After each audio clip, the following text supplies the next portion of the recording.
Hey guys, it's Kit here again, and after making so many types of kind of like Genshin sucks video, just negative videos, I wanted to uplift a little and do something very happy and relaxing, which is designing Mavuika from Genshin Impact. I think that in general people have issues with Natlan's design because they don't feel like they're from Genshin and they don't feel like they're from Natlan. They feel like they're from some modern tech that's way more advanced compared to Fontaine. Honestly, I don't really mind the idea of Chaska having a flying gun, but instead of giving a roaring lion to Mavuika, they just gave her a motorcycle instead. And honestly, the motorcycle reminds me more of Arithel's Ducati limited time skin because it really looks like Genshin took inspiration with that from Arithel having the golden reddish hair with the way how the animation effects are made. But I know Genshin is their own game, so I'm not here to make any comparisons. If anything, even without the comparisons, I just feel that Genshin didn't do Mavuika justice because there's no tribal queen vibe from her. She really looks like a hot girl somewhere. If I wanted to use a character to say that she's really like the Pyro Archon, it would be Dea, surprisingly. I do not have Dea, but I love her design, honestly. If someone were to make a joke about Dea being the Pyro Archon, I would believe it. Honestly, I just wish Genshin took this time to give us new mechanics that didn't seem very predatory. Like, I wouldn't mind wishing for Mavuika if she had a roaring lion and two different states, just like Furina. So if you've seen my previous video on my old Mavuika design, I've decided to give her dark skin and black short hair with some flowers by the side inspired by flowers as well as fireworks. The reason I decided to go with that was because as the one who gave the vision to Yoimiya, Klee, Xingyan, Dea, I imagine the Pyro Archon to be someone who favors everyone. She's not biased, she treats everyone equally, she gives everyone the vision. And I especially love that it's in Pyro that we got more of these dark skinned characters, and it's a pity that the Archon herself doesn't live up to that. Like Xingyan is dark skinned, Dea is dark skinned, and I think they look absolutely stunning. I love their designs.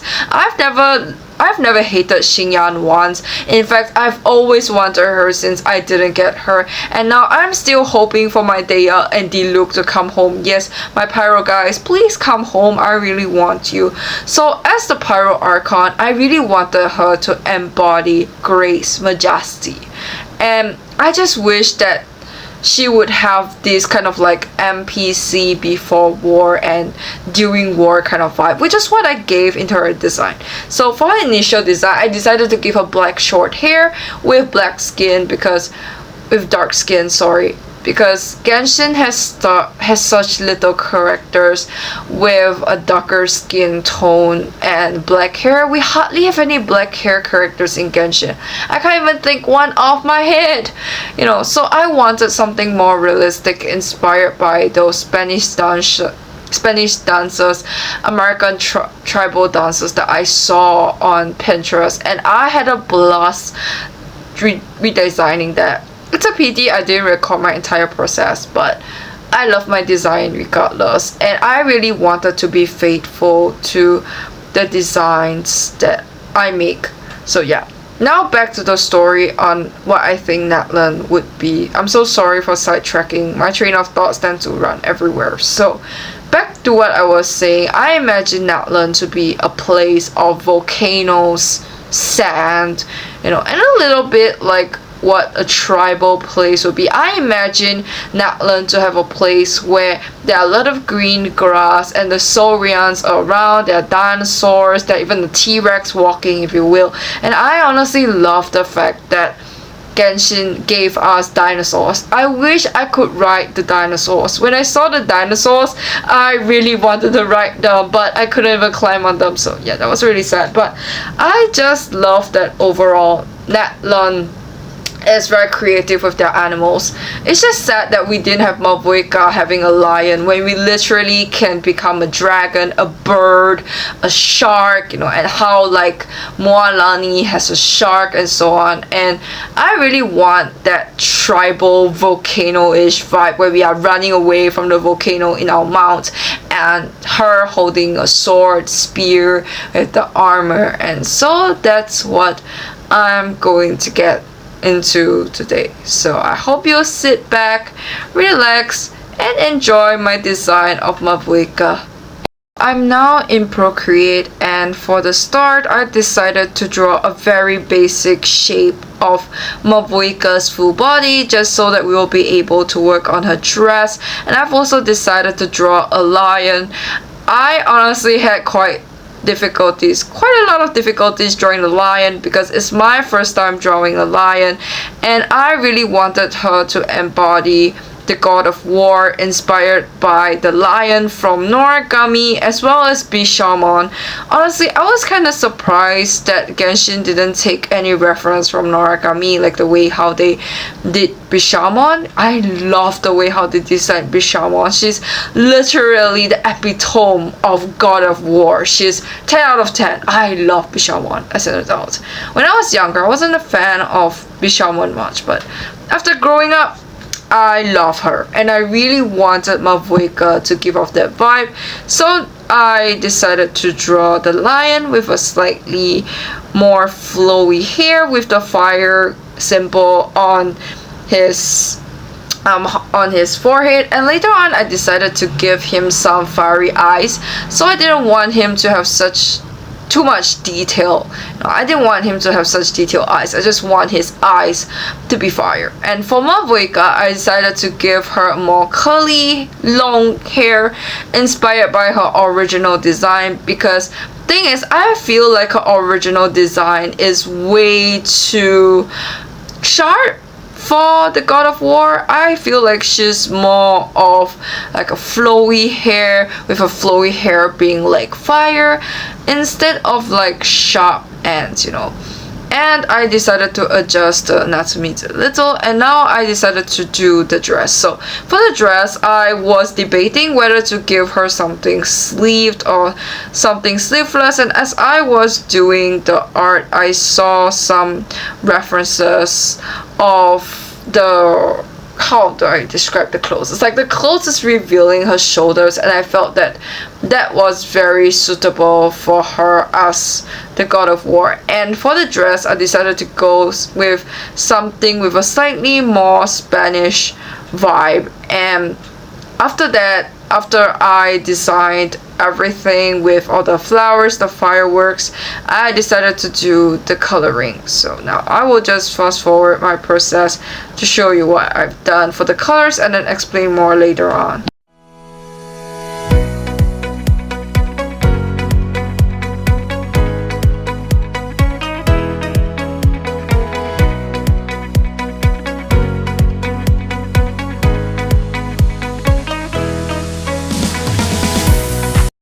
I'm back from the coloring. Honestly, I am so proud of the way how I've drawn Mavuika.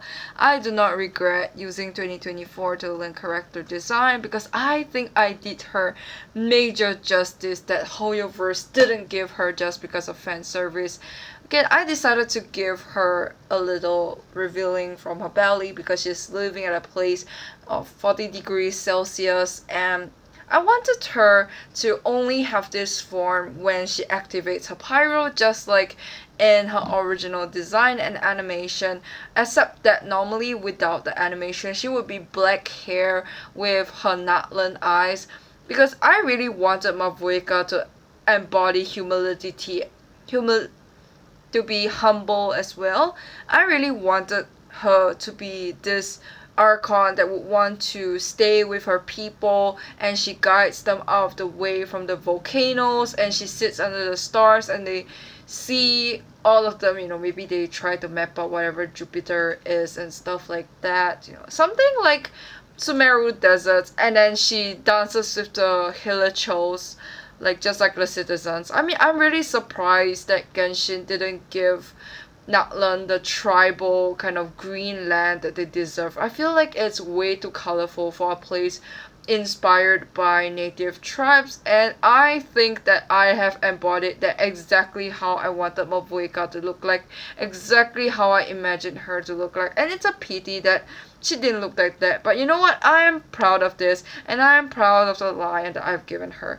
I mean, sure, the lion's anatomy is a little wonky, but I love the way I've given him those fiery eyes with that fire symbol and that black color tone. So I didn't want this lion to just be like light color. I really wanted her to have a lion that embodies her, like follows her in a way. So she's dark skin, her lion is also dark skin.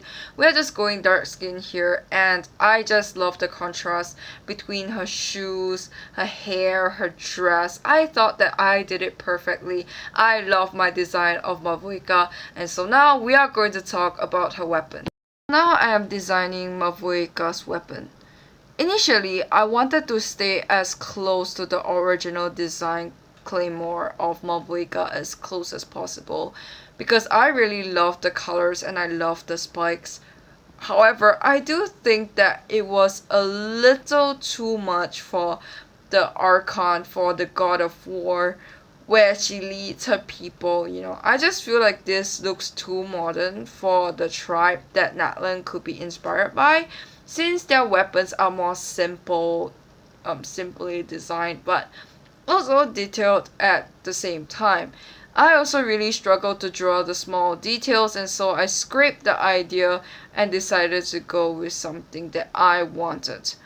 So for this redesign, initially I wanted something to have a more fiery vibe, like a fire burning sword, but then I felt that the design was really ugly, so I made a couple of adjustments. I decided to keep the spike on the sword to show that she's like this, how the sun is burning and then it's spiky. Yeah, I just wanted to be faithful to the original design, and then I add some other details from the claymore. As I was deciding a weapon, I honestly had a hard time because I think it was very creative for Mavuika to be the only claymore in amongst the Archon, and along with that I also added this string at the end so that it may look like she's inspired a bit by the Yue. Next is the spear. I have never drawn a spear before. Like, yeah, I did design a sword of Albedo the day before, but it was still challenging doing this spear because I couldn't decide whether to just go with a diamond tip and the spikes that's from the original design, or go with something that's like the stuff of Homa. Eventually, after drawing, I just scraped the idea and searched up references from real life so you can enjoy seeing me suffering as I was searching the references. And yeah, I decided to be faithful to the tribe, and I love the design of however the tribes did their spear. It's so beautiful and creative, so I really wanted that for Mavuika. And I also saw them with those wooden armor that's also present in Sumeru, I guess, but I really wanted to go with it. I really love the idea because imagine if they all have like fire guns and stuff like that. Mavuika would be the one that used the shield to protect the people, and I really wanted the design to be simple because it looks like horsetail initially. So yeah, and upon recording I kind of realized that I forgot to do the coloring recording. So yeah, this is me doing the coloring, and again I'm going to fast forward the process.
everyone, that's all I have for the video today. If you enjoyed the video, be sure to like, comment, and subscribe to let me know what you think of the design. And I will be heading off to bed now. See you. Bye bye.